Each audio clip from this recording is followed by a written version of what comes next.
No, good afternoon, everyone. I just want to take a second to welcome everyone to this important discussion that we're going to have today. I want to take a second to thank Steve Haines for the invitation to participate in this from up north. Um, as we know, we're going to be discussing racism as it presents in jazz education today. And I know that we've all been in tons of Zoom meetings and participating in a lot of these conversations. I just hope that we all keep in mind the time limits that we have. There are a lot of participants. I know everyone's going to have a lot to share. Be respectful of the time and of course of your comments. And I am happy to be here. And I'm sure Todd has a few words he'd like to share as we get started. Yeah, thank you, Tanya. It's such a pleasure to be on here with so many of my esteemed colleagues and folks that have been working in this business for so many years, some of them decades, some of them more than half their lives. Thanks, Steve, for the invitation. Thanks to the folks at the Jazz Education Network, of which I am president of for 8 more days. And then we'll take it over very ably and capably by Sean Jones.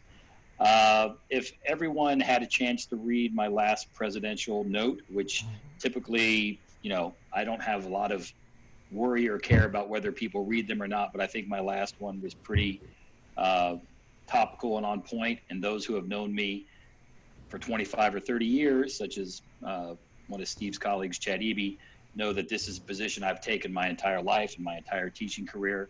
And now in my role as Vice President of Education at Jazz and Lincoln Center, something that we regularly address through the music. And I'll post it in the chat in case people didn't get a chance to see it. But I've done a lot of research on the history of jazz education, and one of the things that occurred to me after I spent about 3 months doing the research was that, oh, wait, the history of the establishment of this music in many places of higher education and public schools is part of the racist system that we've seen that has murdered and held down Black folks and people of color for hundreds of years in this country. And jazz education is just as culpable and just as guilty as every other system in America. Unfortunately, because the music stems from the Black community, to me this is especially egregious, and it's time for us to address these unbelievably racist kind of tropes and racist systems and try to enact some actual meaningful change in jazz education, music education in our world. I'll post my note in the chat so people can read it. But Tanya, you want to go around the panel and introduce our folks and keep it moving? Yeah, sure. Well, I just wanted to start too, just by introducing myself and just give some of the reasons why I'm here as well. Again, my name is Tanya Darby. I'm currently the chair of the brass department at Berklee College of Music up here in Boston, and I'm very moved by what's been happening lately. I'm also very angry. I'm also very hurt. There's a plethora of emotions going on with all of this. And I think that these conversations, as far as what Todd is outlining, as far as just blatant, outright racism in jazz education, is oddly something that I really didn't experience much until I got involved in jazz education. As a Black female coming up as a jazz musician, I can say that I wasn't necessarily privy to as much outright sexism, outright sexism or outright racism. Sexism is something that I will be bringing up in this conversation today too. But it wasn't until I really got into higher education that I really saw the systematic racism, not only amongst colleagues, but in just basic curriculum. And there are so many changes that we can make. I think now we're being called to a major change, not just being called to it, but it's an expectation now, and people are fed up, and it's time. It's time to make that change. And I hope that we're all ready to have some difficult, painful conversations, that we're all ready to look at some difficult, painful parts of our history, in our personal histories, in our personal ideals, conscious and subconscious. Um, And yeah, I'm looking forward to hearing all your thoughts. Can we go around the panel? If everyone can just take a couple of minutes to introduce yourself. We've already heard from Todd. Um, I'm going to mispronounce your name again. I know you told me, but Dr. Natalie Boeyink from University of North Yes, Carolina. you got it. Yes. Hooked on phonics work. Yes. Well, I'm very happy. There you go. I'm really happy to be part of this panel discussion this afternoon. I am based in Wilmington, North Carolina. I'm going to be starting my 6th year teaching at UNC Wilmington, and I'm coordinator of jazz studies here. I want to be part of this conversation. Number one, I am very angry at the pathetic response of my university, my campus leadership, to some recent incidents on campus relating to the Black Lives Matter movement. But also, it is not lost on me that in my years as a student at 2 great established jazz education programs, universities in the Midwest, my experiences interacting with Black professors in the jazz studies program were extremely limited. I had just one African-American jazz professor in both my undergrad and my master's student experiences. So a lot has not changed in the 15 to 20 years since I graduated. The lack of Black representation in collegiate jazz programs sends so many wrong signals about the music, who has access to it, where the traditions come from, who the leaders were, where the music is today, and where the music is headed in the future. And so I am here to contribute things from my perspective as both a former student and currently on a jazz faculty, but I'm also here to find solutions and to learn from others who are going through the same issues and who are making progress and strides on their campus. Thank you, Natalie. And next up we have John Brown from the professor of practice music at Duke University. Greetings, everybody. It's really good to see everybody here. It's nice to interact with people and definitely to convene to do something positive to advance all efforts to put the music that we love in its proper place. I've been at Duke now, well, next year will be 20 years.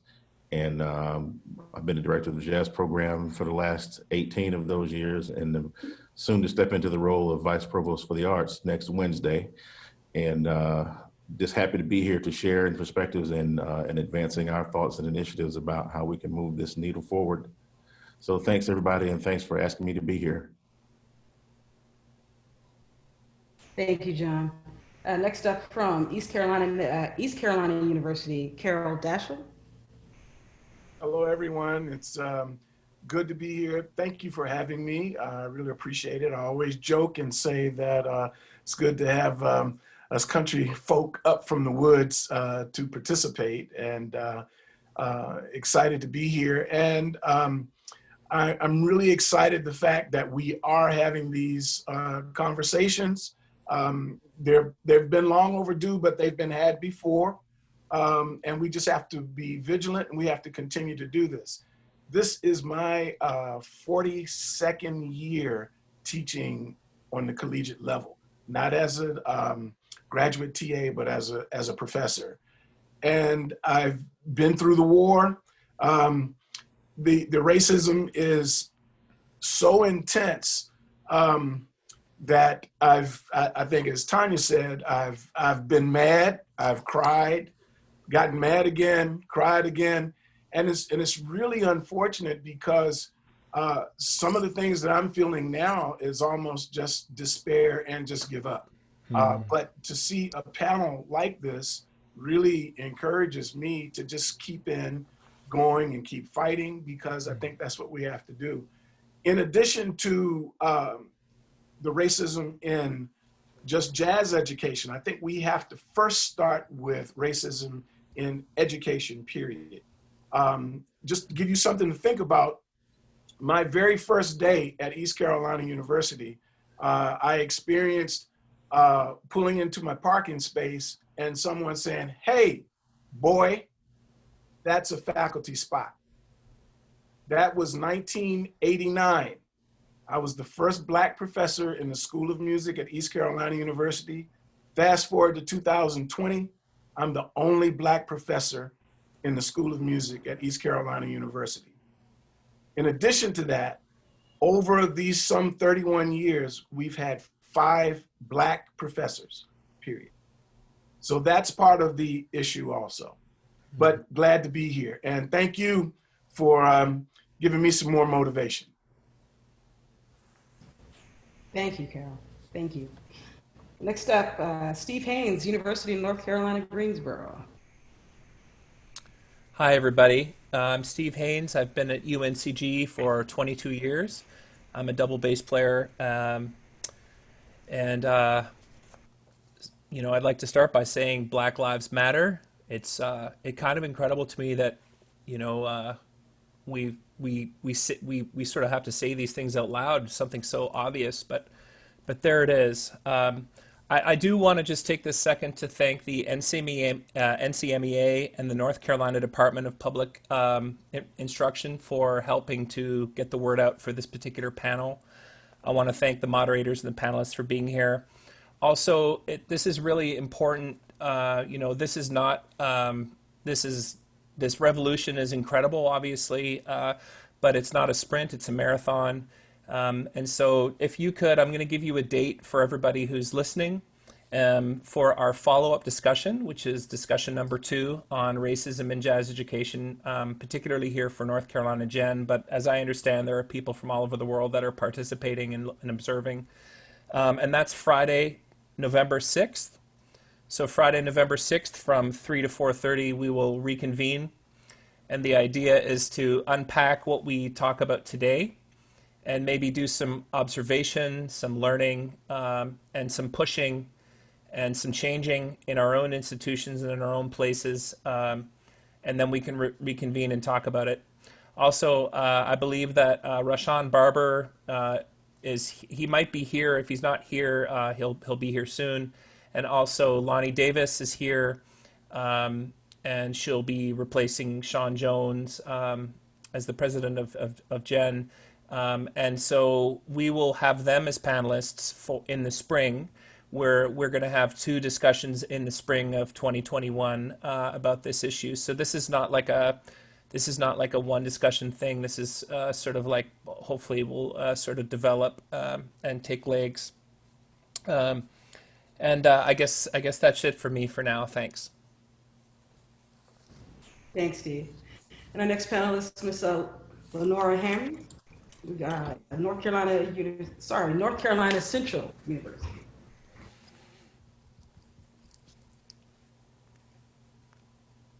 Okay, I'm unmuted now. Can you hear me? Okay, good. Lenora Hammonds is my name, and I'm at Central University Associate Professor in the Jazz Studies program. I direct the vocal jazz ensemble, and I've been on the faculty here for going into my 15th year. And let's see, I'm excited about this conversation for a few reasons. Over the course of my career up through getting my doctorate degree, my bachelor's degree is in film scoring from Berklee College of Music. I was the first African-American woman vocalist to graduate from that program. My master's degree is from East Carolina University. I worked for Carroll Dashiell. They did not have a vocal jazz teacher for me, and Carroll Dashiell helped usher me through that program while I was teaching full-time at NCCU. I did not have a Black vocal teacher at Berklee, and in my doctoral progress at Boston University in music education DMA, there are no Black vocal teachers there. So the racism in jazz education is particularly frightening for vocalists, the racism and the sexism. I should not have been in 2010 the first Black anything coming out of a major university in a jazz program. So it speaks volumes, and it's important because if we don't change what we see and what's happening, this is what the next 2 generations are going to look like. The second reason I'm really excited about this conversation is I hope that we can decolonize jazz education. Our curriculum should not be the centrifugal force of the European music should not be the centrifugal force around which the jazz education curricula is formed and the tributaries of it. And so I'm hoping that we can get to some of those nasty details, and I'm really happy to be here. Thanks. Thank you, Lenora. Jim Ketch, University of North Carolina, Chapel Hill. Good afternoon, everyone. I am really pleased and honored to be a part of this. I see students that I know and dear faculty members that I've known. I will retire in 8 days. Todd and I will be playing golf maybe next weekend. Who knows? But at any rate, I've been at the University of North Carolina at Chapel Hill for 43 years. And it's been an honor to work with so many great colleagues in this state. And I think we've all had a pretty good relationship with each other. There was one quote that I thought might be appropriate for this meeting. And it chilled me when I heard it, and I'll share it with you. So a couple weeks ago, a journalist was talking to our U.S. attorney, William Barr, and that journalist asked the question, when the history book is written, do you feel like you will find yourself on the wrong side of history? And Barr's response was, it all depends on who writes the history. And I thought that was particularly important, and I'm so grateful for Jen to take the leadership to try to have a Black perspective writing the history of jazz education. And I hope that's the direction we're heading in. Thanks. Thank you, Jim. Jazzmone Sutton. Hi, everyone. My name is Jazzmone Sutton, and I am the immediate past president for the North Carolina Music Educators Association. I'm excited to be on this panel, and I will honestly say, you know, I'm still doing the work of understanding where racism fits in with all of society. I love that Carroll mentioned that in order to do the work of, you know, understanding racism in jazz education, we got to understand how it fits in society. And Lenora said, learning the nasty details.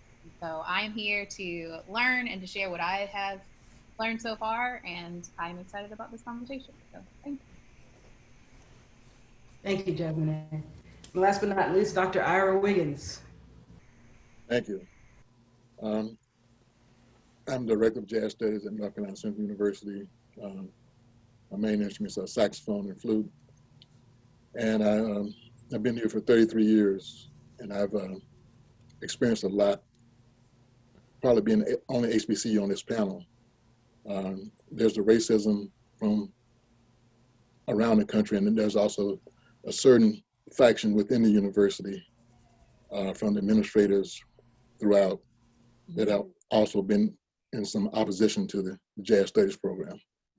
And I think that's one of the reasons that it happens at a lot of HBCUs, because we're so entrenched to think that the only music worthy of study is classical music from the Western European standpoint. And we have a problem accepting the music that was a part of our community. So that's been a part of it, and that's still ongoing. It has different faces depending upon the administrators that come in and go in terms of the upper administration down to the department chairs, but it's a fact that it's not an easy product to embrace. But despite that, we try to keep the music in the forefront and stay focused on that and what's important to our students. So in terms of the hiring practices, which we'll talk about a little later, but we have a lot of African-American and non-African-American on our faculty in the jazz program. And that's not because of any selection process, it's just because of they're qualified. So I would hope that that would be the same for all the other institutions around the state and around the nation. But thank you for including me as a part of the panel. Great, thank you, Ira. And thank you to all the panelists. You know, I thank you for your honesty, your statements. I think now we're going to move on to the question portion. Todd, would you like to take the lead with this section? Sure. So we're going to have a couple fundamental questions we're going to ask our panel to reply to and have kind of an open discussion. We have a couple of these we're going to go through, and then we're going to open up for general questions from folks that are tuning in. So we're going to start with the first question. And actually, Tanya, I'd like you to kind of chime in on this initially, and then we'll see if anyone else has anything to say. But structural decisions made about jazz programs have typically been made from non-jazz faculty and administrators. This topic has been a hot button issue in many of the national discussions about jazz education. And what should we do about this? And has anyone had any success or pushback when you've stepped in and pushed back on these decisions? Yeah, Todd, it's funny. It's funny that Todd's asking me to chime in on this. You know, Todd knows me as someone that is very vocal about my beliefs, and you know, serving as a moderator on a panel, understanding that you know, be careful what you wish for. But no, with this topic, you know, when I saw this question, I immediately went to what's sort of hidden under this question, because like we're talking about structural decisions being made on our programs about jazz education by non-jazz players. What about these decisions that are being made by non-African American faculty members in jazz programs in these schools? Right. So with every question that we have, there's another layer of that onion. And I've served on faculties where I've been the only African American, I've been the only woman, I've been the only African American woman that's played in some of these bands that are being taught in these schools. You would think I'd be asked at least one question, and I never was, right? So really taking a look at our faculties, taking advantage of that leadership and the experience of where it is. If you have African Americans on your faculty that have played this music with these artists that you're teaching, you need to be digging into them for their resources. Right, we're part of that history too. So I would just like to challenge that we add that to the question. What about the fact that we're not consulting our African American faculty members on some of these in some of these questions in these areas? Mm-hmm. Any other panel members want to chime in? Yeah, I think I could speak directly to that, Tanya. I was a administrator directing the jazz program at UNCG for almost 20 years, and we released a statement just a few weeks ago. But I can say personally that I am complicit in structural racism. Our university, jazz program, we don't have enough, Black people in positions of power on our faculty, and that's something that we need to fix. While I'm on the subject of things like that, I've also, this last month or two, I've been trying to do a lot of educating and self-reflection. And one thing also that I've noticed about myself, which has not been pretty, is just how I've kept my mouth shut in faculty meetings, or when I should have said something or I should have stood up for something. For example, we have a curriculum in music history, which is not in my department, that is basically representing white dead people, men, I should say. I think all along I sort of thought, okay, that's not my silo. Like, this is what I do, and that's not what I do. And that's just, that's not going to be able to stand for me anymore. So that's my statement. I'd like to ask John Brown, who's about to be a vice provost. I mean, you're going to be fairly high up at Duke. What do you see at your university? Well, I've had a bit of an anomalous experience, honestly, but I have to say that it's probably that way because of my background. When I first got to Duke as a classical bass teacher in 2001, I kind of wrote my own curriculum there and didn't really have an opportunity to experience any pushback on one thing or another. But when I took over the jazz program in 2003 from Paul Jeffrey, I began to see about how colleagues viewed the curriculum and viewed where jazz's place was. among all the other things that were happening. And to Duke's credit, there are things that I have not had to experience since I came to teach at Duke that I've experienced in my education, and I know my colleagues experience around the world. But I also have to say that I know that that is because I come to the table with the validation of the classical background that people seek. So I know that that's a reason why I have a seat at the table, and that's a reason why I get to speak the way I do, because somehow, as I think Ira mentioned earlier, we talk about classical music and it's, you know, as a method of validity. So as I said, my situation is anomalous because of that.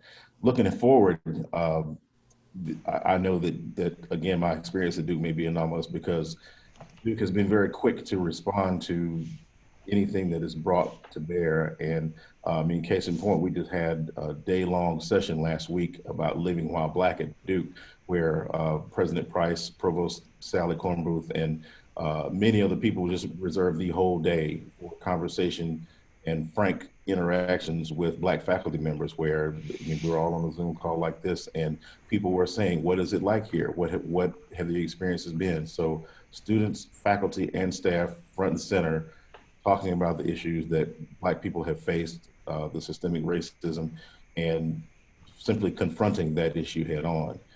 So stepping into the role of Vice Provost, my point of this is that I know that Duke is committed to making changes, taking a hard look at its history, and actually addressing this in a really meaningful way. So my hope is that somehow that sends a signal and is a cue for colleagues to take, because what's happening now, I mean, this stuff is front and center. It always has been for us, but now that it's being filmed, now that it's being talked about, and frankly, now that white people are paying some attention to it, some things might actually happen. So I'm optimistic. I'd like to jump in there, Todd, and piggyback on something that Tanya said too. And a point of the question is, when you've had pushback, what are some of the ways you've been successful? And so again, it could be not only the non-jazz faculty, but the white non-jazz faculty. But sometimes it's the Black faculty that are non-jazz, black skin, white mask. And that may seem harsh, but it's the reality of it. And if I hadn't had the support of Dr. Wiggins, when there was pushback to hire a supporting faculty in the voice area for people who it was not their area, it's the way that we got the wind is that Dr. Wiggins made a stand that in this area, if you don't have an expertise in this area, I'm sorry, but your opinion is tertiary. And sometimes it's having that person who will back up what's going on and not afraid to speak up and say, this is not right. This is part of the issue and the problem that keeps the systemic racism going in the program. So you need that support from your colleague. You need colleagues that will speak up and be vocal, like Tanya said, and not have the domino effect of what happens when people are hushed or afraid to speak up and put themselves and their position on the line. Mm-hmm. Can we step from higher education into public schools for a moment? Because I did a little research before this. 82% of public school teachers in America are white, and only 7% are Black. And in our music programs, that number gets that disparity gets greater. Jazzmone, you teach public school in North Carolina. And I know that when there are decisions made about instrumental music programs, it is overwhelmingly male and overwhelmingly white. Can you talk about that particular situation a little bit? Yeah, so I completely agree that if you ever looked at the numbers of the makeup of educators and their race and their gender, it is overwhelmingly white, and it's also overwhelmingly female. Decision about jazz programs sometimes are at the county level, and a lot of the times those county levels don't ask for teacher input. It's just kind of done. And it's also school-based. If you have access to those funds, you can have a jazz band. There are structures in place For people to be in jazz band, our students to be in jazz band, you have to do this and you have to do that and you have to do this in order to be into this ensemble. I think when I'm listening to the panelists talk about how programs are being created in the higher levels, I think about, for my students, I teach at an elementary school, and I think about what I, as an elementary teacher, expose to my kids. And general speaking of how elementary music goes, it is common knowledge to teach jazz music during the month of February. I do not teach jazz music during the month of February because I believe that it should be taught every month. And it's relegated to a certain space. And so my kids at an early age are exposed to the understanding that it is an everyday experience, right? But that's not true for all spaces. I can also say that I changed the way I did that style of teaching when I was educated on changing it. It's not how I was taught. I had to go out and find the research and to find the history and to change the way that I was taught. But yeah, it happens at levels that are above the teacher, and it even happens within the system. It's about educating ourselves on what's important for our students. Mm-hmm. Anybody else want to chime in? Yeah, this is Ira Wiggins. I taught high school at 3 years before I went back to grad school at Virginia Commonwealth University in Richmond. And after I finished at Richmond, I wanted to teach on the college level or perform professionally, but that didn't happen right away. So I said, well, let me go back and try to get another high school job. So I was interviewed for a high school band director's position in Hampton, Virginia. And I found out later on that the reason I didn't get the job is because I had a lot of jazz on my transcript. And the administrator figured that I couldn't teach concert band or marching band because I had a lot of jazz in my transcript, even though I had done it 3 years in high school. So a lot of the problem with the pushback of high school administrators comes from the same places you get it from the administrators at college level. They just have this stereotype that jazz is not really valid. So if you have 1 ounce of jazz blood, you cannot teach classical music or any of its derivatives. So, but that was an experience that I had that showed me how deep this thing, and this was about 35 years ago. And well, and that's, what's interesting is that's how many times have we heard, I'm sure Ira, you've heard it, the term, the jazzers. Right. Oh, yeah. he's a jazzer. Oh, he's a right. jazzer. That's still out there in public schools. Yeah, I visit a lot of schools, and to me, I'm like, oh, it's a jazzer, so they're better than all of you, because it's amazing to me that you found that years ago when I was starting my teaching career. I had that same experience. Wow. Oh, he's a jazzer. Yeah. I mean, it's kind of it's systemic. We know this. It's systemic racism in our country. Right. And unfortunately, it seems to me that, and again, my limited experience teaching in Ohio before I came to New York, that the majority of administrators who make decisions about music are white and have that same bias against anything that doesn't fit whatever kind of tunnel vision of classical, or the term legit. That's the other thing we hear, legit. Right. Jazz versus legit. Anybody else on this particular question want to jump in? I'd like to jump in just. Oh no, go ahead, Carroll, please. Okay. Just piggybacking off of what everyone said, I think one of the things that we have to do is we have to utilize the students' desire much more. I wrote the curriculum at ECU in around 1992. But what I started to do was really listen to what the students were asking for. We had some jazz classes when I got there, but the students were saying they wanted more, they wanted something different. So I really listened to them. I relied on them to give me some of this information that I took to the administration. Now there was a fight, and as John said, coming from the classical background, and being at a predominantly white university, for me, it was interesting. They didn't want to hear what I had to say at all, period. It was almost as if, okay, we have one. And in fact, it was said at one point, we have one over here. That was what was said on the campus. And so listening to the students, also finding allies on the faculty, and galvanizing everybody together. I've had students write letters to the administrators saying, this is what we want, taking advantage of the student government. I think those things are very important, because if we don't really listen to the students, we never really know sometimes we think we know what it is that they need, but sometimes we have to listen to what they're saying, and really, not all the time we can't, but we have to listen to what they're saying and really go for it. And we have to really be diligent. We have to be convicted. I think Tanya said it a few minutes ago. Sometimes we have to be very demonstrative.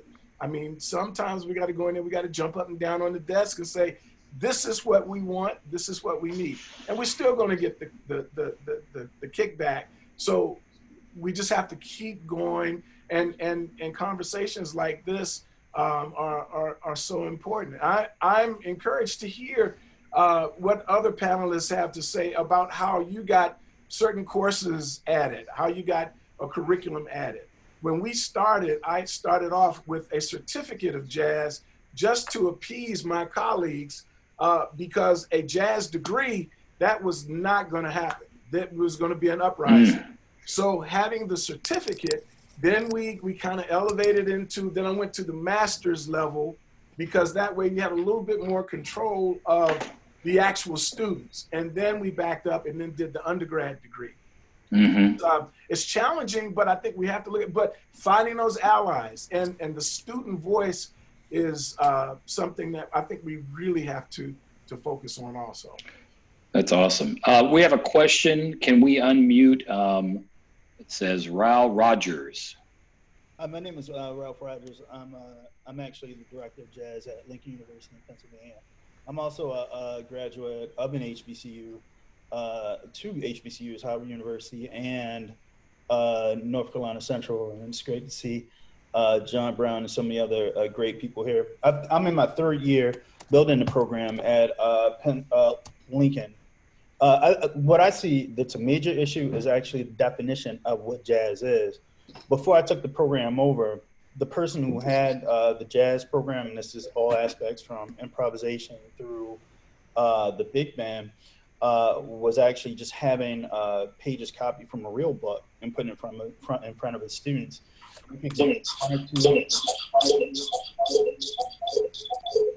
And if you could get the group to play one or two songs on their winter concert and their spring concert, then he kind of fulfilled what the faculty was looking for.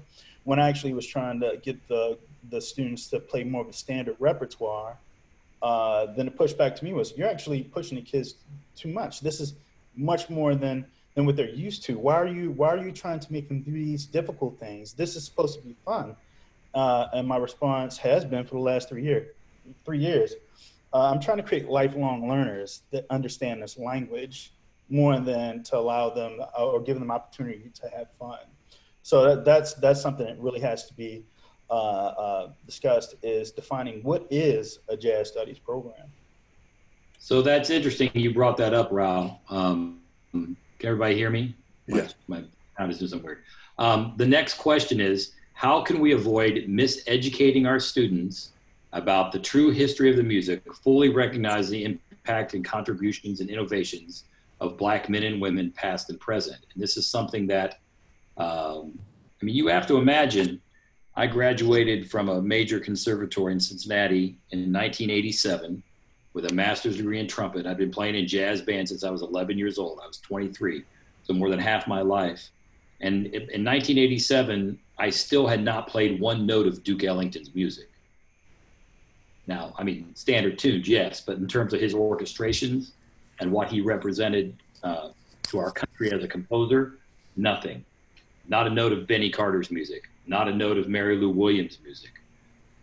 There's a lot to be said for the art form itself, recognizing the contributions of Black composers and arrangers. I'm just curious about, taking what Raul just said and this next question, and hearing from some of the other panelists. Anybody? Yeah, I can definitely. Yeah, yes. Can you hear me? Can you hear me? Yes. Okay. No, I can definitely chime in. First I want to thank Raul for his input with that. I think that's a challenge that we as educators always face, is as we try to push forward, as we try to challenge students with the truth. There is always pushback because that's not what they're used to. It's a harder curriculum. Why are you making this harder? We're not making this harder. We're making this more real. We're, for the first time, being honest about where this music comes from. And as far as the question goes, with the systematic miseducation of where this music came from, I think it's evident in all of our quote unquote jazz history courses throughout the country, right? If you open any jazz history book, it starts 1900, and you may talk about Buddy Bolden, and then you kind of fast forward to the swing era. And it's funny because I've taught courses where I've kind of looked over syllabi from like former teachers and everything, and you can literally see how the bulk of everything starts in the swing era, right? Basically glazing over what and where this music is. This jazz is an African American music. And to have a jazz program where you're not addressing the real roots of this music and telling students where this music came from and the trials and the tribulations that we went through to get through where we are today, that's not only a disservice, that is just complete telling outright lies. And I can see why when you're in these situations, when you are teaching some of this, yes, it is painful to sort of address some of these issues, but that is our task, that is our challenge, that is our charge as educators, is to tell the truth. And I think the start of this miseducation is for us to re-educate ourselves about what this music is and where it came from. Not being afraid to talk about Africa and the slave trade and all of that, because that is a part of jazz history. That's where we come from. So I think looking over all of that has caused a huge part of the issues that we're facing today. I'd be curious, asking my higher education colleagues, how many of them on our panel actually have ensembles that play early jazz or New Orleans music prior to bebop? I'd just be curious. I mean, have an ensemble that plays Jello Roll Morton's music or the music of the Hot Fives and Hot Sevens. Mm-hmm. Because in our large universities, you just don't see that. Mm-hmm. You don't see generally any music even taught before bebop, let's be honest. Mm-hmm. It's to me, that's like the systemic racism of the programming, mm-hmm. Where you'll have, young people graduating with doctorate and graduate degrees from major universities that can't even name a Jelly Roll Morton tune, let alone play that tune.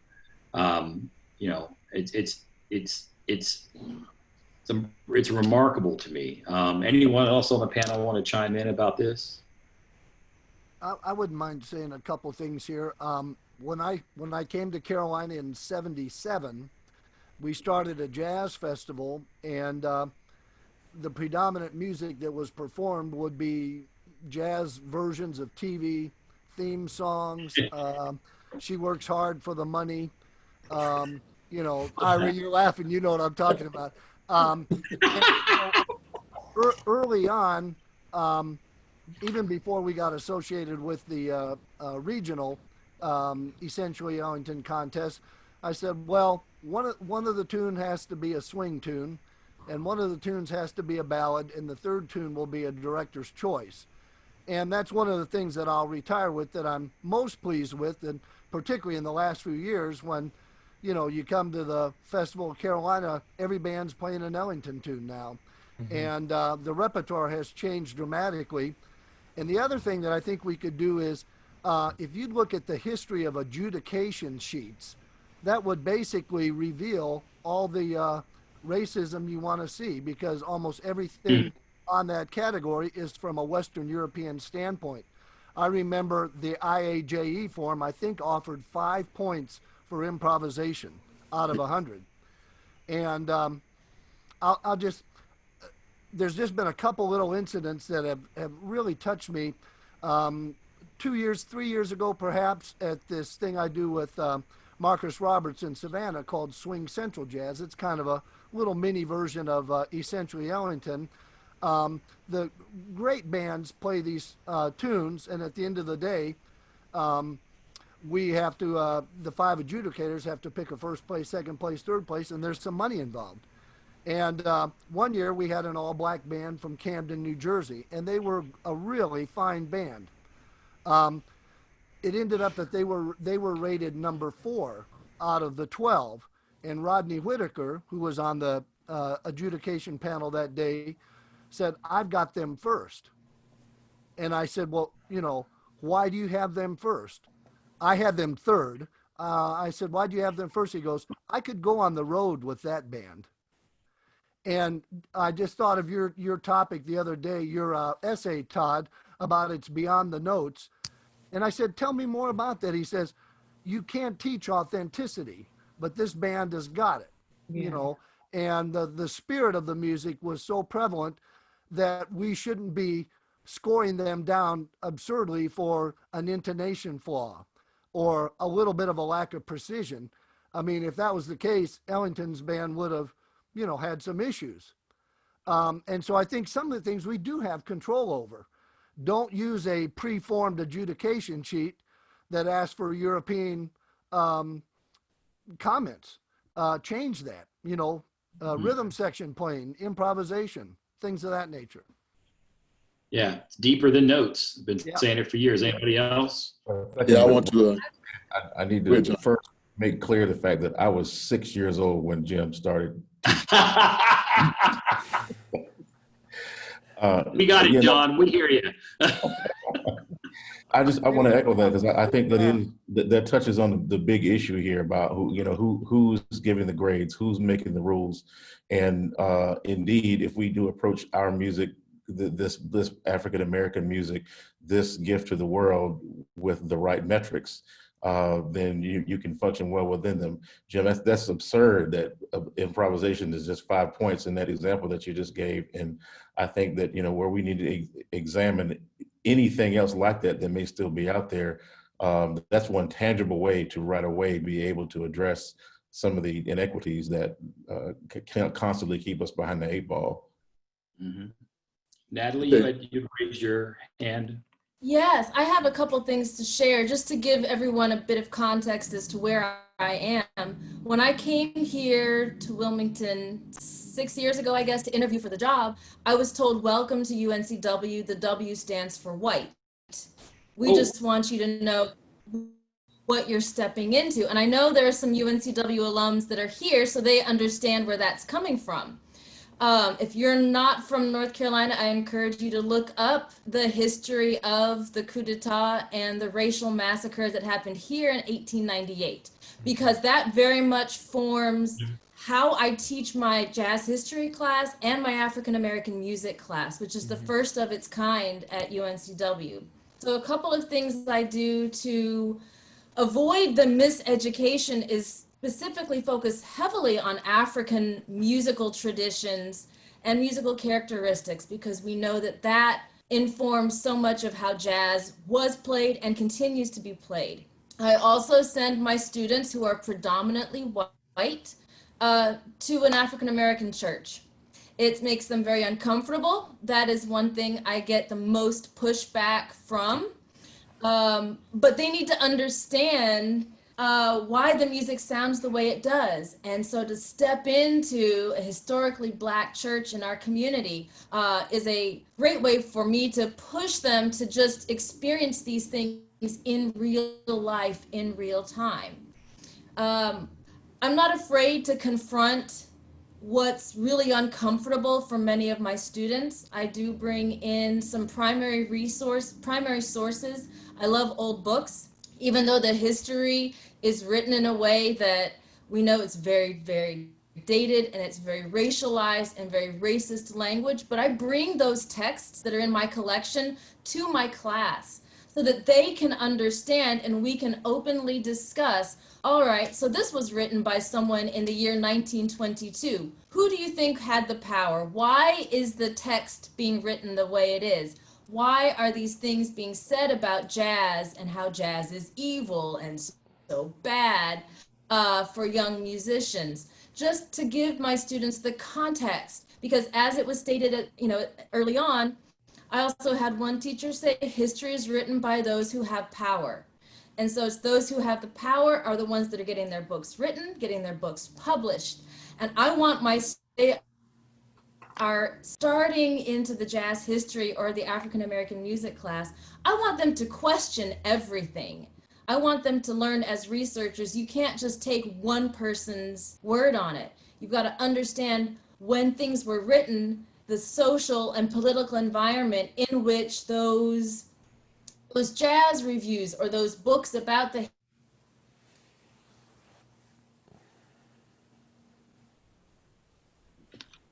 I think we lost her. fine, because they need to be shaken up just a little bit to really question some of their beliefs about jazz. Jazzmone, did you have something to say too? I have all the things. Natalie, so I am one of those students that graduated from UNCW. And I will tell you, I wish I had the African American music class. It was hard going to that school. I love my alma mater. I love the Department of Music there. But I was the only Black female that went to that school at that time. And I would have loved to have a class that talked about African American music. I would have loved to have a professor that said, go to Black churches, because I came into that program with all of the experiences that I had in a Black church, all the practice hours of going and working in church life, but that did not count. That was not a benefit for music education in my own university, right?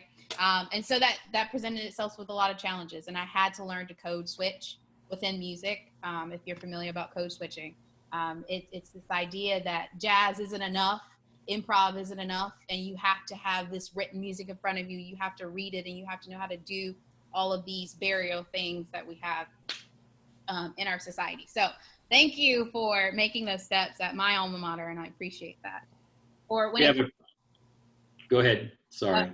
When it comes to education in the K-12 platform, I love how you put it earlier, Tanya, about miseducation. In jazz education, we kind of present this pretty well put together presentation of what jazz is. And we don't talk about, like Lenora was mentioning earlier, the nastier details. Natalie said she was talking about how it's called the devil's music. People hated jazz music. They hated it. They rejected it. They found ways, our government found ways to put it out. And we now, years later, decades later, we're like, oh, this is wonderful. But in that time, those musicians faced so much racial discrimination. Their livelihoods were taken away because that music was not the music of the popular culture, and they did not want it to happen.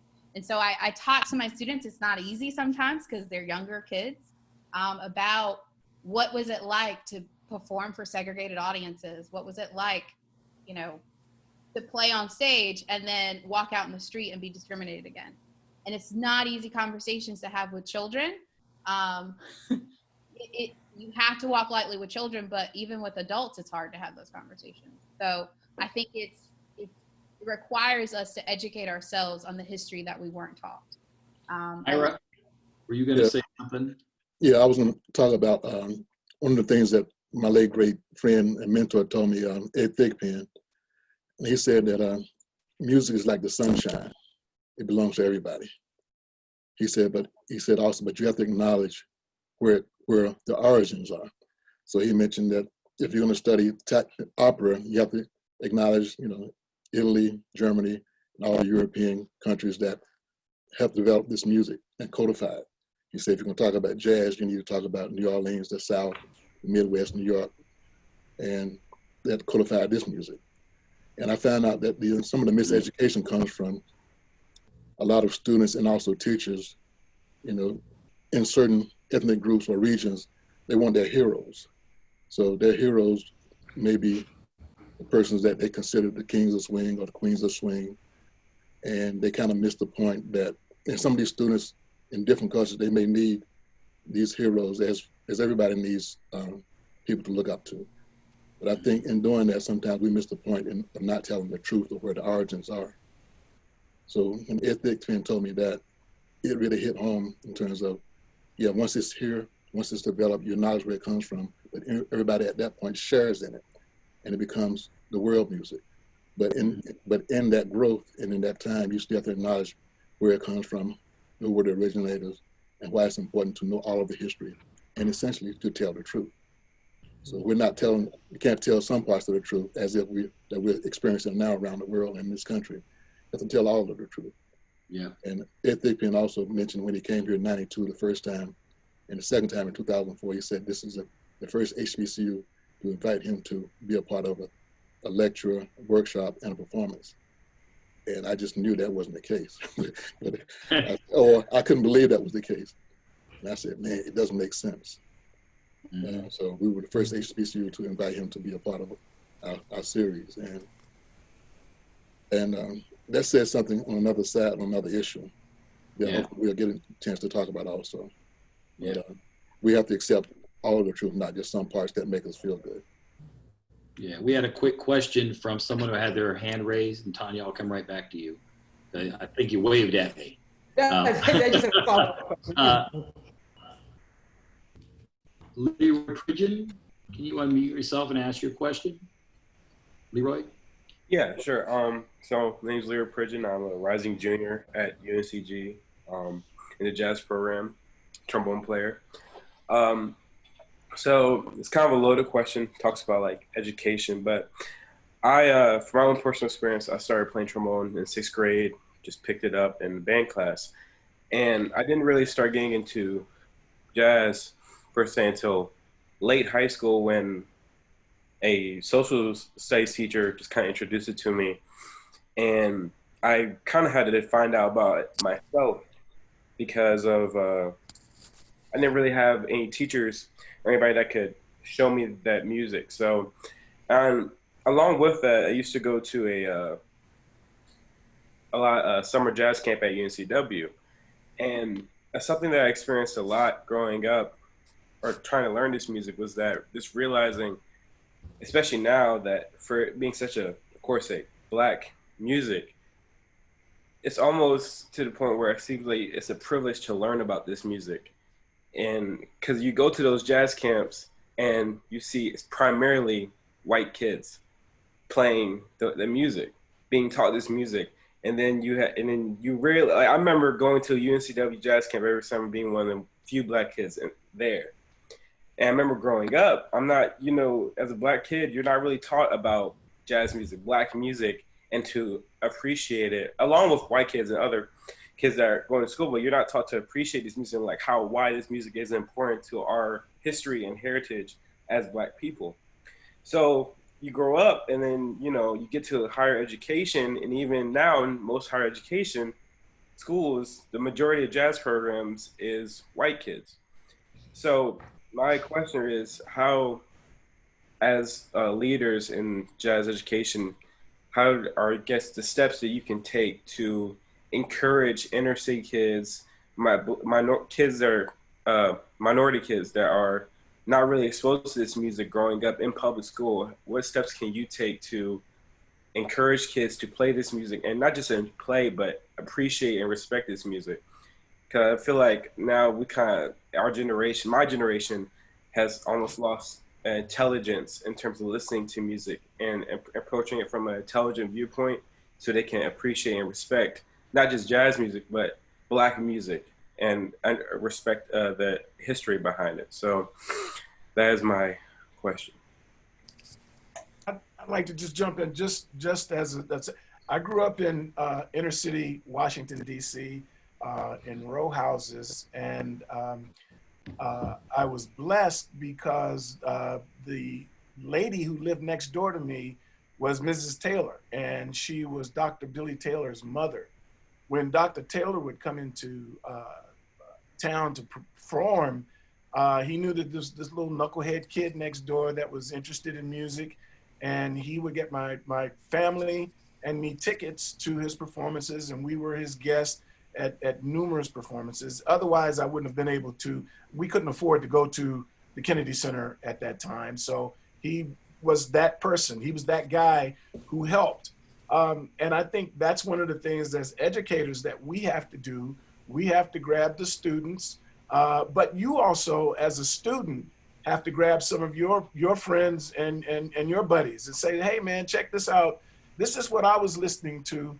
And you know, what do you think? You know, don't necessarily try to force it on them, but say, what do you think? Also, I think what Natalie was saying, I think is so great. I try to do the same thing here. I encourage the students to go to the Black churches to check it out. And, you know, and I try to give them analogies. You know, when we talk about a groove, for instance, if you're talking about a groove, if you really want to find out how to groove, go to a Black church and watch Sister Jones play the tambourine. That's where you can find out where that groove is. And then you take that back to school and then you share it with everybody else. And I'm saying, don't bash the people that are there, but you Sister Jones is going to tell you the truth. And that's what we have. But you as a young aspiring musician, you have to do the same thing. You know, take some of the younger kids to the concert. Bring, hey man, the jazz combo's playing over here, man. Come check this out, you know, and that's what we have to do. I love your question, Leroy, because it speaks to why we're here today. Like the educators who are on the line today and the people who joined us, we feel that pain and we feel responsible for what you are experiencing. And we don't want it to continue. And one of the ways that as educators, we're trying to eradicate this cycle of miseducation is not only this conversation, but holding our colleagues and our administrators accountable and speaking to when they do stupid stuff, almost cussed, in their classes with students, like say, Black people aren't as responsible for jazz as they like to think. Said that to a classroom full of students and hold people accountable. And then go to our administrators and say, this isn't okay. We have to decolonize the curricula. And make sure that we incorporate the things that Natalie was saying, Dr. Boeyink and Dr. Dashiell are saying. And so it's a cycle. We also need you to speak up, because I had a student come to me and say, he tried to get his girlfriend to go to a jazz concert. He was a student in our jazz program. And she told him, that's white people's music. So it's pervasive that the concept among the young generations feel like Black music is not a music that is of African-American people. So it takes a village to do this correction that we need. To this point, I think I love that that statement, that the phrase that you used, that the decolonization of education. It's so important, because I think one of the many unfortunate byproducts of this miseducation is that over the decades, we as Black people, like our sense of ownership of jazz has been almost wrung out of us. You know, like when you speak to young people, they really don't have the idea that this music is ours and that's something to be proud of. If you go to every jazz club in any country, the majority of the audience is either white or foreign, right? And when you talk to young young Black people about this music, they very rarely make that connection with this as something that is of our ancestors, that this is something that we own. This is our music. We do that with hip hop, we do it with R&B, but when it comes to jazz, that hasn't been taught. And that is a definite byproduct of this miseducation, or these outright lies that we've been told. You know, Leroy, I'm so proud of you for just raising your voice. You know, you are our future. You know, your generation is going to determine what this looks like coming out of this, you know, so your voice is so important, and as is ours. But we have to understand, as Lenora said too, we're part of the problem that sort of messed this up for y'all, you know. So it's up to all of us to band together, to look at all of the misconceptions, the outright lies, and all of this stuff, and just come back to owning this music. This is an African-American art form. And the point of really having advocates for us, and I hate that word, but I think this is it's a question that's going to come up later too, but really looking at our administration to not only start to change what our faculty looks like, but what the people in positions of power look like, what our deans look like, what our chairs look like, right? Because if you're a faculty member that's pushing for change and you're getting that pushback, you need allies in there that are going to be your voice for you. You know what I'm saying? So all of this has just become. I was all off on a tangent. I told y'all this was not a good idea to have me. But I have a follow-up question though. Just for just so you know, just for personal knowledge, how many of your jazz programs actually have an African American history class built into your core curriculum? Two, right? How do we feel about that being mandatory? Like if a student is a jazz major, that part of their core curriculum there should be some aspect of African American history as part of that curriculum. Well, and Tanya, you know what I'll say is that you shouldn't have to take twice as many semesters of European classical music history as you do for jazz history if you're a jazz major. And that happens at a school that I teach. I like it's insane the level of just emphasis on white classical music for jazz majors. But it's not like the classical majors are taking jazz history classes. Maybe we should reverse it. Maybe we should, you know, everybody who's taken, you know, any music classes in America, every music major, and damn sure every music educator should be well versed in jazz and black music history and jazz and black music techniques. I'm a fan of that. I know Lavelle Bradford, you had your hand up as well, and you've got on one of my T-shirts that I gave you. Is that? How you doing, Todd? No, I thought you had an SJA T-shirt on there. Oh no, it's somewhere else, man. I got. What's your question? Man, so I'm Lavelle Bradford Jr. I'm a student at UNCG. I'm a second year student. I've basically grown up in a jazz environment because of my father, who was a pianist here in North Carolina. And one of the things I feel is important to acknowledge is the fact that I didn't just grow up on jazz music. For me, it was a cultivation of different Black musics that give me, I feel, an edge on people who take it from an academic standpoint. So there are certain things that are left out of jazz education just because it's not considered jazz. It's not considered traditional, straight ahead or swing, stuff like that. But I feel like it cheats whoever's learning the music, because that's one side of Black music, which is jazz. Jazz has been there every step of the way throughout every genre of music, and we only talk about one side of it. So when people go out into the real world, and I know that musicians that really deal with this jazz music know more than that side of jazz, of Black music. So my question to the educators here, or the people who are heads of jazz education programs, is how are we going to educate students? Because me personally, I've learned more outside of the classroom about my music than I have. I've learned less in the classroom setting about my people's music than outside of the classroom. So my question for the educators is, how are we going to implement more of the history and the essence of Black music into the curriculum in a way that doesn't cheat the student to just one side of Black music? Because Black music is jazz, and you can't have one without the other, I feel like. Anybody want to take that? This Ralph Rogers. I think an issue, and I talked to several people about this, is there are a lot of students who are actually looking for the classroom to be a surrogate for things that you can only get in the real world.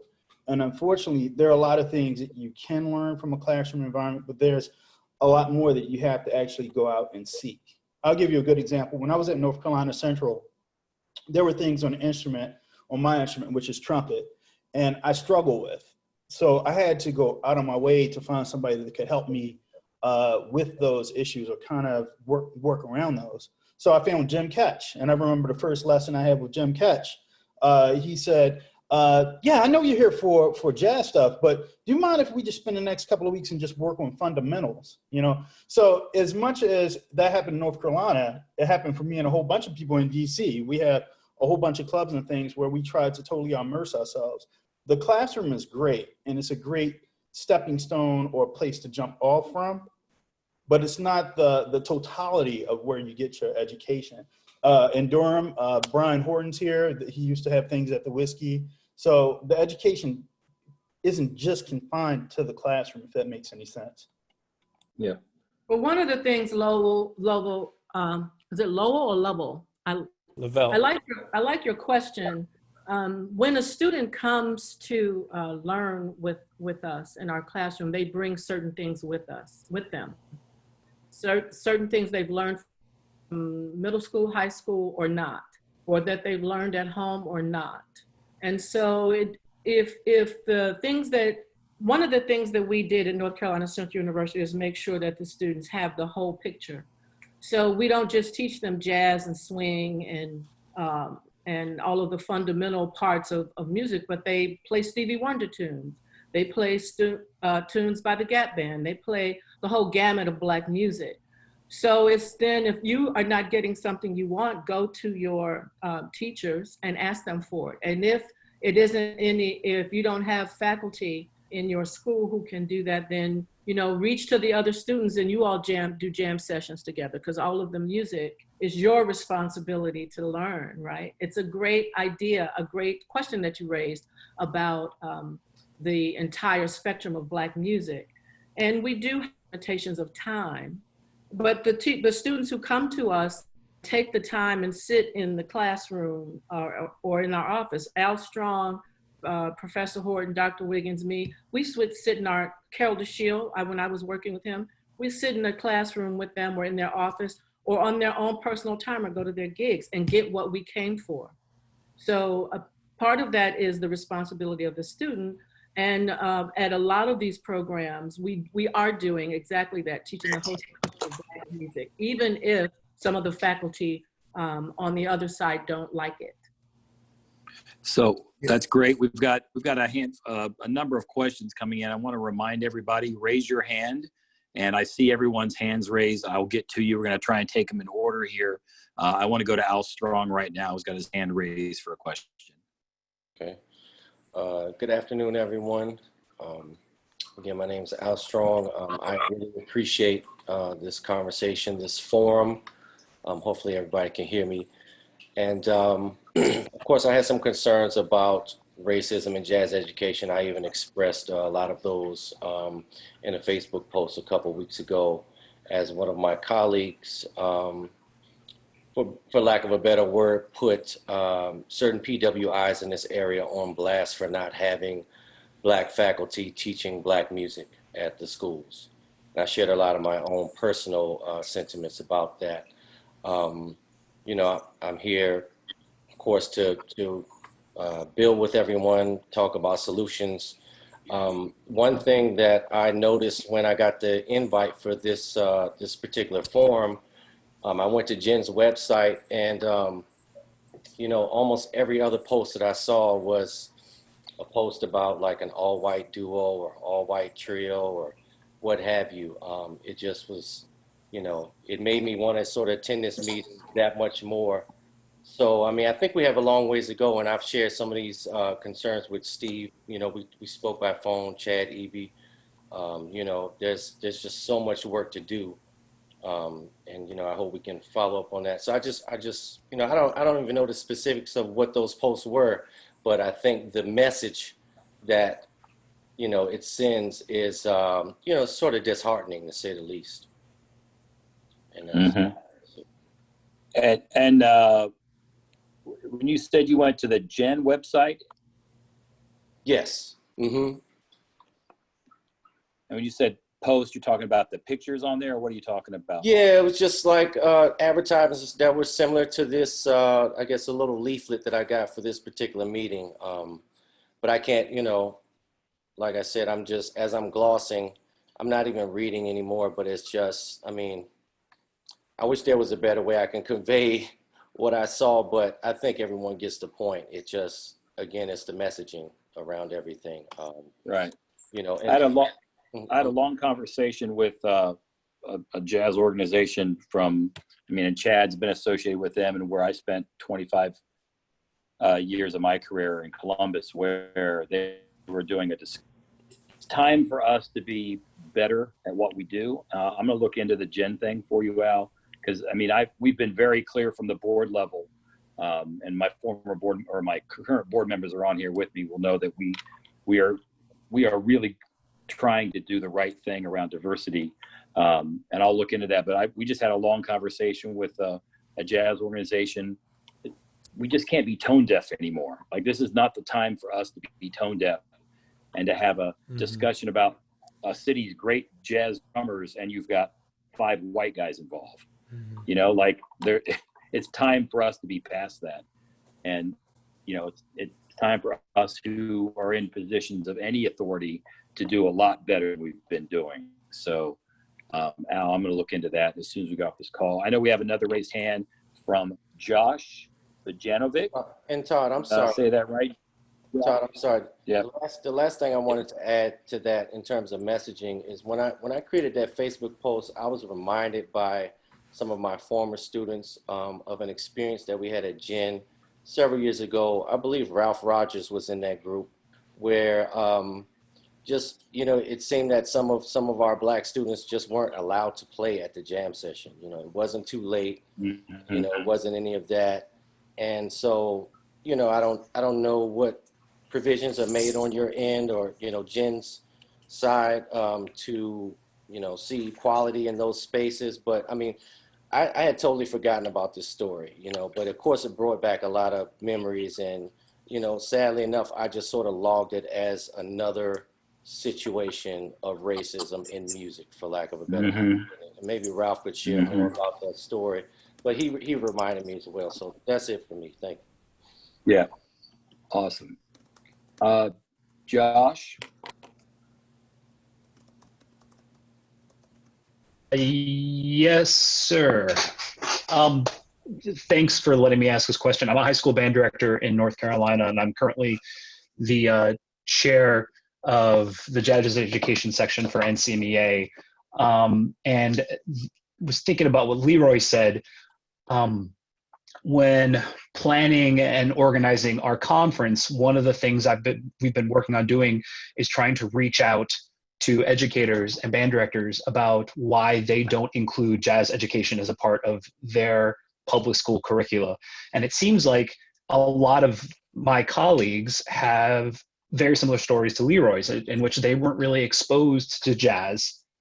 And then when they get to college, we're still so structured in our collegiate music education programs to build everything around the large classical Western ensemble that if you don't go out of your way to take these jazz education classes and to immerse yourself in that, then when they get into the classroom and someone says, "Oh, are you going to have a jazz band?" those teachers do not feel prepared and they do not feel qualified to then teach this music. And then the cycle just sort of keeps perpetuating, because then those students don't get reached because, and I'm curious for the panelists and for all of the university professors and teachers, what's the stopgap measure here? What is the way to make jazz education a part of the instrumental music education curriculum? I'd like to jump in on that because I have heard this from other band directors, and I think it's a very lazy attitude for them to take, that I just don't know anything about jazz, I'm not that invested, I've got enough other things on my plate. I put together this Jazz in the Schools program in Wilmington, and for the most part, high school band directors have zero interest in having me bring college students to play and do a little informants for their students on, you know, history of jazz, the styles of jazz, whatever. The only people who have really taken me up on it have been elementary music teachers. But the vast majority of high school directors are too busy worrying about pep band and marching band to entertain anything taking away from their instructional time. So I haven't figured out the perfect solution, but one idea that has been bandied about is actually a boot camp for music educators in the state. A camp that is designed for music educators to actually come and learn about jazz, to experience playing in combo, to experience playing in a big band. And I think something like that might be a watershed opportunity for band directors and music educators to experience playing jazz, getting some of those foundational aspects of improvisation and learning some basic tools so that they can go home to their middle school and to their high school and actually be very effective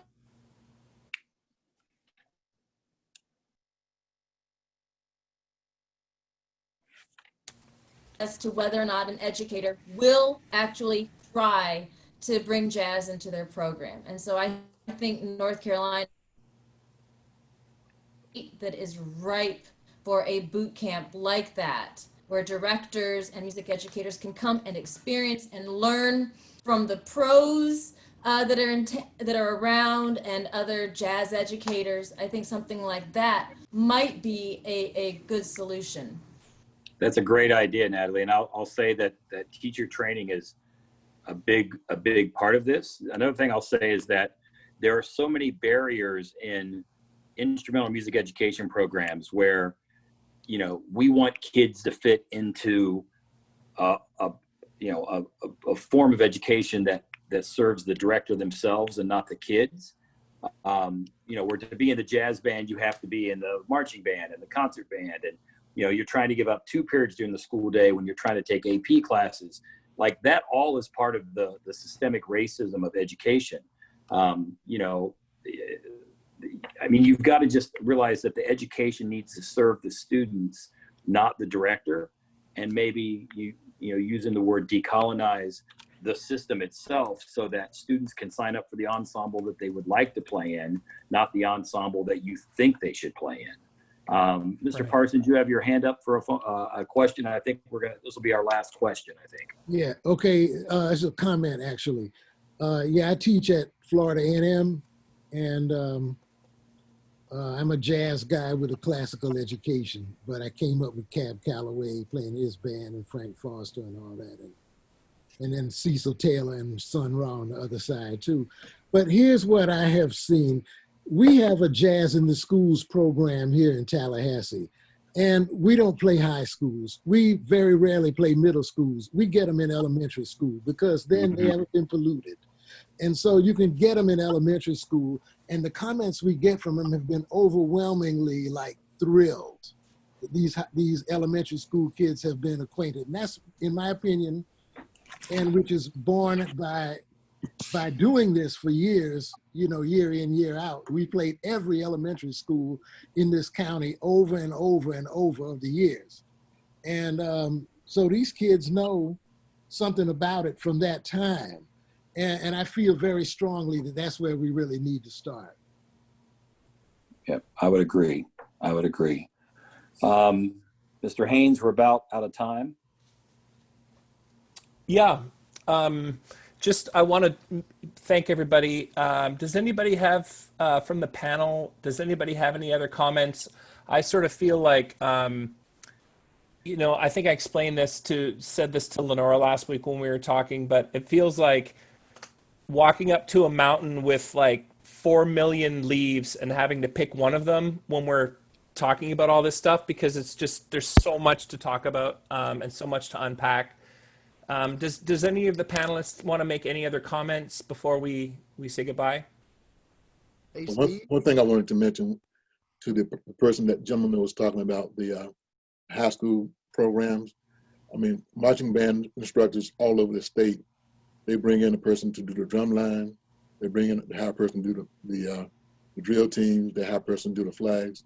So even if you don't know anything about all of the anything about jazz and you're interested in it, you can bring in clinicians to help your students out on a regular basis, like they do in these other ensembles, while you're preparing yourself to get some training down the road. So there's a way to make it happen, but you have to do the same thing that they would do as a marching band instructor. Point. I want to add one thing. Excuse me. Speaking to the student from the trombone student who spoke. I'm sorry, I'm forgetting your name. I've got it on the screen, so I can't see names. But one thing that I was able to do at Duke, which I am really proud of, and I hadn't heard a whole lot of people do this, but we started a jam session. And initially it began as just faculty and some local professionals, and frankly, it was just my band. But that caught on, and we've been doing it consistently since the fall of 2003.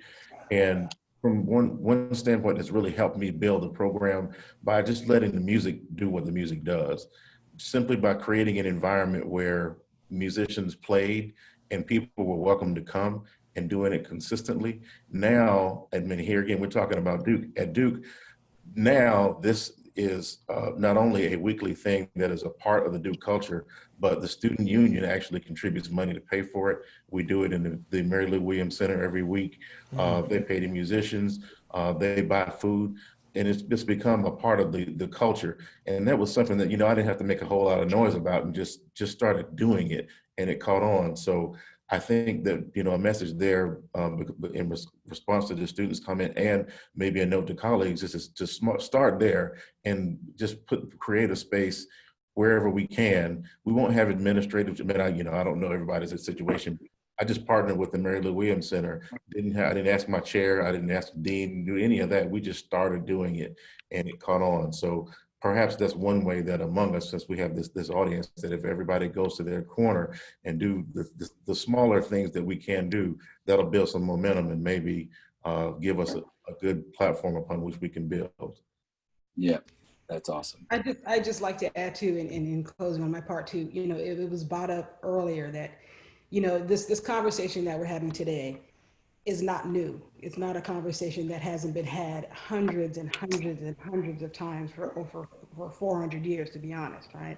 So the question we're asking ourselves now is like, if we're having this conversation now, we've been talking about it, what are we going to do different now? Because obviously what we've been doing in the past has not been working. And I would just challenge all of us to really be unafraid to start this process of being unapologetic about these changes that we make, right? To stop asking permission to change and just start making those changes within yourselves, within your curriculums. Even if, just like Natalie was saying, if you need to create your own program, or even just like start to change your syllabus to include some of these concepts that we've been talking about, to start to plant those seeds. Because like I said, we've been given this lip service, and we're tired, and nothing is changing. And I would definitely challenge my white colleagues to use this as an opportunity to educate yourselves about this systematic racism. Pick up a book.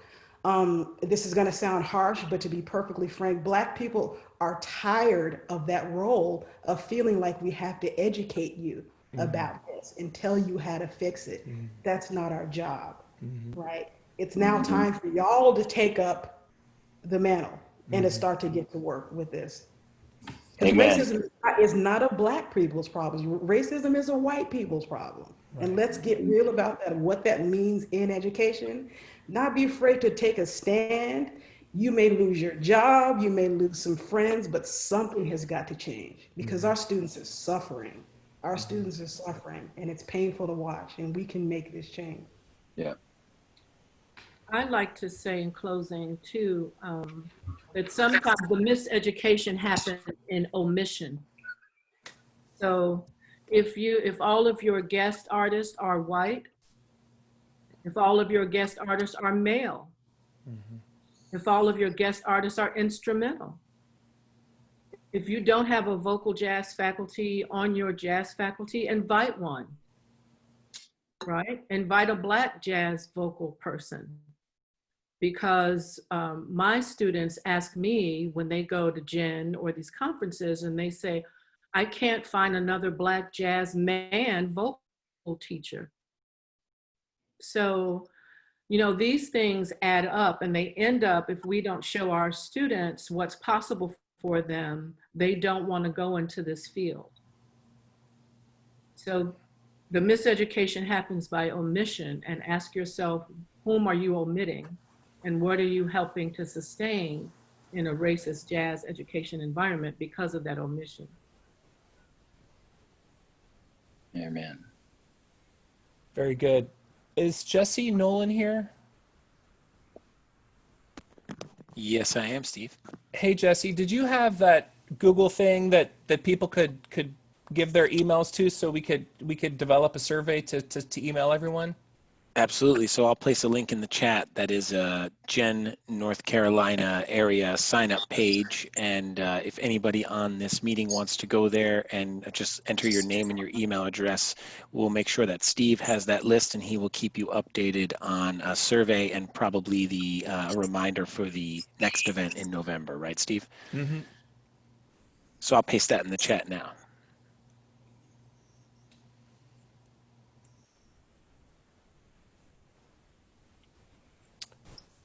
Okay, are there any other final thoughts from the panelists? I'd just like to say thank you for doing this. Thank you for including us. I think it's productive, but I think as Tanya said, we have to now put everything into action. There's still so much of it we don't know what the action is, but having these discussions, and it for some reason, to me, it seems like there's something a little different this time. I don't know, maybe that's wishful thinking, but it seems like it's something different. It is going to take all of us working together, because if we don't, I think Lenora said it the best. It takes a village, and right now, I think the majority of everybody that's on this chat and this discussion, we're kind of the choir. So we got to, pull in these other people also. We got to find our allies or people who don't know, continually educate them, and bring them into the fold. It's not easy. It's hard discussions. But thank you guys for this. Really enjoyed it and hope to continue more. And Steve, I'd like to say real quick, for any of you that are music educators, band directors, especially college, high school, middle school, if you need charts or resources, especially around Ellington's music, Basie's music, Mary Lou Williams music, etc., reach out to me and I'll make sure that you have, resources that you can use in your classroom to teach some Black music. So thank you.